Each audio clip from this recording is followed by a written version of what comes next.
Okay, imagine there was a game where you could catch virtual animals. And keep them in a range. You could ride them. Play it in the abysmal frame rate. Yeah, there we go. Rodeo Stampede is a fun game, in the same way that this is a very fun image. As long as your crop is right. The game was developed by Dan Groff and Featherweight Games, best known for...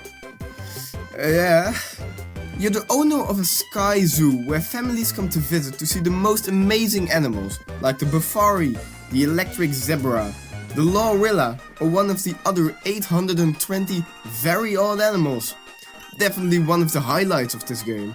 These wacky animals can be found in the Stampede, an endless top-down runner course like the 𝗥cie𝗱𝗲𝗍 road or subway surface, with heaps of animals running through. Your goal is to wrangle from animal to animal to get as far as possible into the region, in the hope to encounter new, rare animals, marked by a red new tag above their head.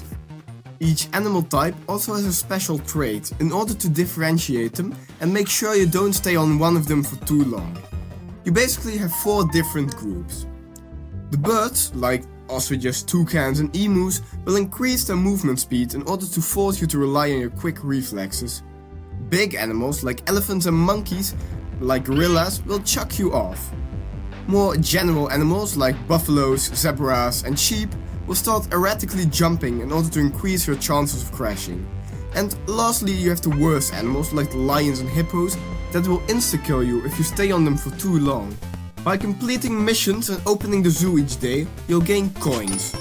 Coins can be spent on either upgrading the animal habitats, this will increase the number of that animal in the wild and generally improve them, like elephants bashing to trees and lions being able to eat other lions. Or, on the other hand, you can use coins to advance the course of your airship, to find new types of animals or discover new biomes altogether, like the jungle, the mountains, outback, tundra, which I actually want to act smart about and say it wasn't the tundra, but guess what? It is! The more you know, I guess. In order to increase the replay value of the game, you also have the addition of matching, endangered and boss animals. To begin with the matching animals. After taming an animal, you may start to see animals with a similar tag above their head as the new animals, but now pink. These are matching animals, and taming them will put them and their partner into the breeding pen. After some time, they'll pop out, accompanied by a new baby animal of their type. Baby animals provide passive stat boost, but you're better off just picking one you like, cause those stats, they ain't the cheap. The endangered animals are special versions of animals that can't be found in the wild normally, but only show their head when they're the endangered animal of the day. It's mainly a tactic to make you open the game every day.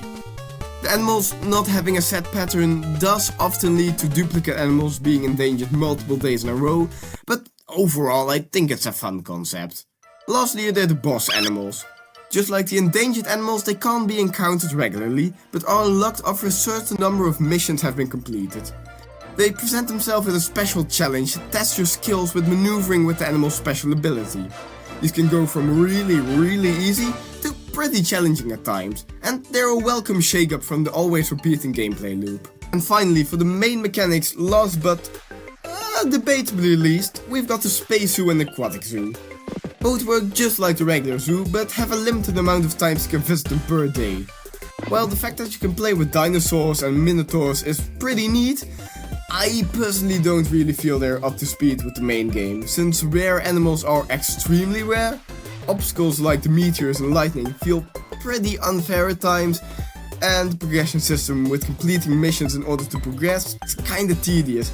But you know, the main game also suffers with that due to the mission requirements, so that's more an universal complaint. Because, you know, I'd like to play the missions game, but I have to complete 35 of them, and you only give me about 2 a day. That doesn't really help the progression, if you know what I mean. But, you know, no worries. I bet there isn't an in-app purchase that just completely fixes all that. Aquatic is fun though. And I like the boss animal missions and the endangered species as well. I give Rodeo Stampede the bronze Ciolio medal. You're not a bad game. Could have done better though. The thrill of finding a new animal is amazing, but the shallow nature of the game, with no clear goal besides progression for progression's sake, and the nigh impossible progression system for true free-to-play players, makes the game only interesting in bursts, with the majority of the gameplay falling flat on its face. With that said though, I do really respect the fandom for making a full extensive wiki for the game. It's really clean and I respect all the effort that must have gone into it. And seeing the full list of quirky animal designs the game has to offer does truly show that while Rodeo Stampede might be lacking in depth, its art style and its first hours are enough to make the game memorable and unique at the very least. I hope you've enjoyed this shorter format video. The longer one's still coming, but I'm lacking the motivation currently to really work hard on them. So in the meantime, I'll post these shorter, more experimental videos to fill in the gaps. Please leave some feedback on what you'd like to see and I'll look into it. With that said, I'll be taking this hyper light llama and I bid you goodbye and until the next one. Bye bye!